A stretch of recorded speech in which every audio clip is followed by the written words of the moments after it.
Hello friend, this is your hydraulic expert Pankaj Srivastava and अभी तक जो मैंने इस कोर्स में कंप्लीट किया है, जो ये सीरीज चल रही है हाइड्रोलिक बेसिक हाइड्रोलिक ट्रेनिंग की, जो मैं छोटे छोटे वीडियोस डाल रहा हूँ ऑन द बेसिक हाइड्रोलिक्स। तो उसमें अभी तक हमने आपको बात किया कि हाइड्रोलिक सर्किट के डिफरेंट कंपोनेंट्स के बारे में, हाइड्रोलिक टैंक, फिर होजेस, फिर आपके हाइड्रोलिक पंप्स के बारे में, कितने तरह के पंप्स होते हैं। उसके बाद फिर हमने बात की आपसे प्रेशर रिलीफ वॉल्व्स के बारे में एंड उनके डिफरेंट एप्लीकेशंस, डिफरेंट टाइप्स के बारे में, ठीक है। एंड उसके बाद हमने आपसे बात करी डायरेक्शन कंट्रोल वॉल्व्स की एंड उनके किस तरीके से सिंबल्स होते हैं, क्या होते हैं, हर एक चीज के बारे में मैंने सिंबल्स के साथ में आपको एक्सप्लेन किया। एंड इसके अलावा चेक वॉल्व्स के बारे में एंड लास्ट हमने सेशन में बात करी है about the flow control valves. So basically hydraulic energy जो प्रोड्यूस हो रहा है थ्रू हाइड्रोलिक पंप, उसका कंट्रोल जो होना था, pressure control, direction control and flow control, ठीक है। ये तीनों कंट्रोल्स के बारे में मैंने आपको बताया। बट जो भी हाइड्रोलिक एनर्जी प्रोड्यूस हो रही है उसको यूज करके हमें कुछ काम करना है। हाइड्रोलिक एनर्जी ट्रांसफर हम क्यों करें? क्योंकि हमें हाइड्रोलिक एनर्जी ट्रांसफर करके कुछ we have to get some useful work done, right. तो उसके लिए हमारे पास सिस्टम्स में, हाइड्रोलिक्स में, या तो हमें लीनियर एक्चुएटर्स चाहिए होते हैं जो एक लाइन में काम कर सके, या फिर रोटरी एक्चुएटर्स चाहिए होते हैं जो रोटरी मोशन दे सके, ठीक है। There are only two types of actuator, ठीक है। तो आज हम बात करने वाले हैं एक्चुएटर्स के बारे में कि एक्चुएटर्स के क्या टाइप होते हैं और उनका सिंबल्स क्या होता है, उनका फोर्स का और टॉर्क का फॉर्मूला क्या होता है, उनकी स्पीड का क्या फॉर्मूला, ठीक है। तो अभी लेक्चर्स जो होने वाले हैं वो बहुत इंटरेस्टिंग होने वाले हैं।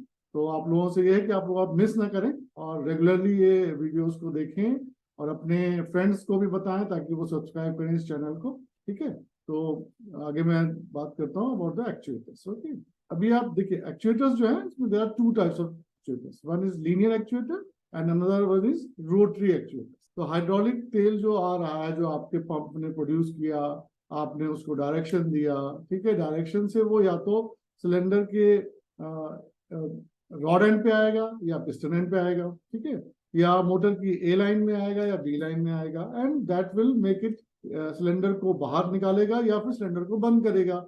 और मोटर को या तो आर एस डायरेक्शन में रोटेट करेगा, क्लॉकवाइज डायरेक्शन में, या फिर एंटी क्लॉकवाइज डायरेक्शन में रोटेट करेगा, ठीक है।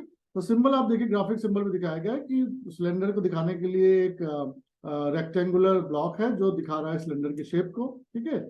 उसके दोनों एंड पे दो लाइन दिखाई गई हैं, that is showing the in and out lines, A and B lines, ठीक है, rod end connection and the piston end connection, and there's a standing line that is showing the piston, and there's a horizontal line in the center that is showing the piston, that rod, ठीक है।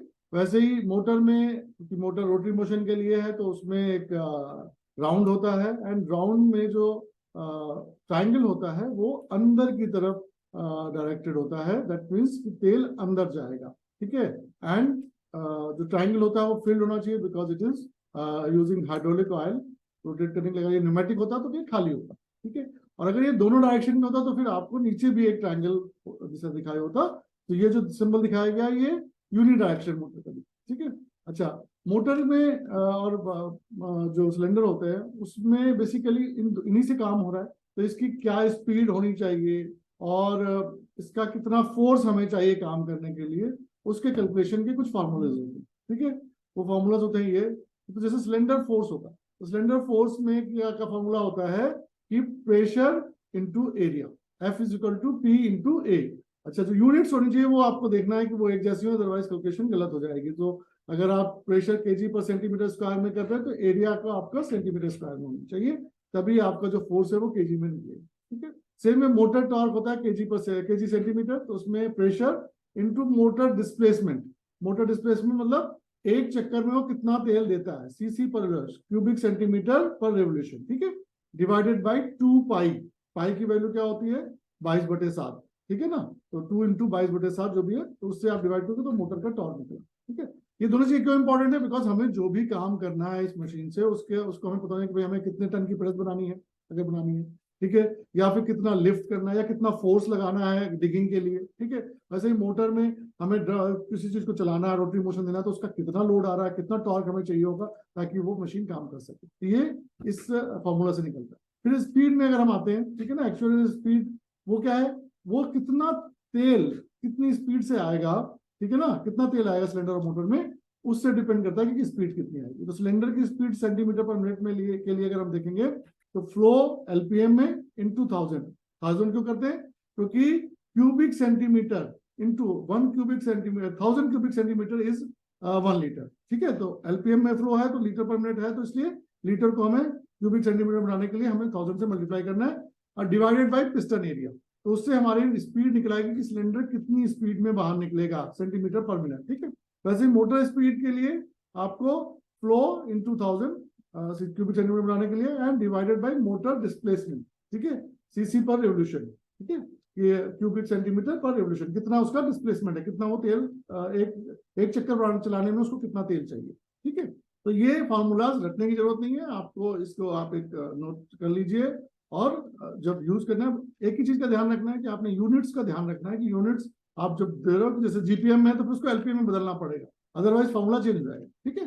तो आपको ये चीज का ध्यान रखना है so that you get to calculate the real force and speed of the motor। एक चीज और इसमें जो बताई गई है कि दैट मोटर के फोर्स और मोटर के टॉर्क में और सिलेंडर के फोर्स में फ्लो की रिक्वायरमेंट नहीं है, उसमें प्रेशर और एरिया वो दिखाता है, ठीक है।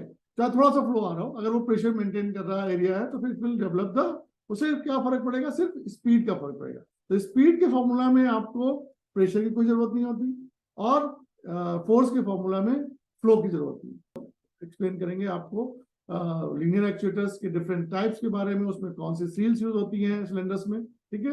एंड इसके अलावा then we will talk about the coming days, will talk about the rotary actuators, और उसके बाद हम आएंगे एक्चुअल सर्किट्स कैसे बनते हैं सिस्टम के, ठीक है। तो thank you, hope you like it, and अगर लाइक कर रहे हैं तो सब्सक्राइब करिए, अपने फ्रेंड्स को बताइए वो भी सब्सक्राइब करें, and it's totally free of cost, ठीक है। एंड अगर आपको ये सारा नॉलेज थोड़ा सा जल्दी चाहिए, कुछ आपको कहीं ओवरसीज जॉब के लिए या किसी के लिए आपको कुछ ट्रेनिंग की रिक्वायरमेंट है, तो आप हमें एक we have some short courses, short term courses as well as 3 months courses for diploma engineers and degree engineers. तो आप हमसे कनेक्ट कर सकते हैं, और साथ में अगर इफ आपकी कोई रिक्वायरमेंट है हाइड्रोलिक पंप मोटर्स के रिपेयर की, तो भी वो उसके लिए भी आप हमसे बात कर सकते हैं। हमारे कॉन्टैक्ट डिटेल्स लास्ट में देखें, इस वीडियो के लास्ट में आपको मेंशन किए गए, ठीक है। सो और बाकी अगर if you have any questions तो आप वो कमेंट में डालिए, and I'll return back with all your queries, ठीक है। Thank you very much, see you next video.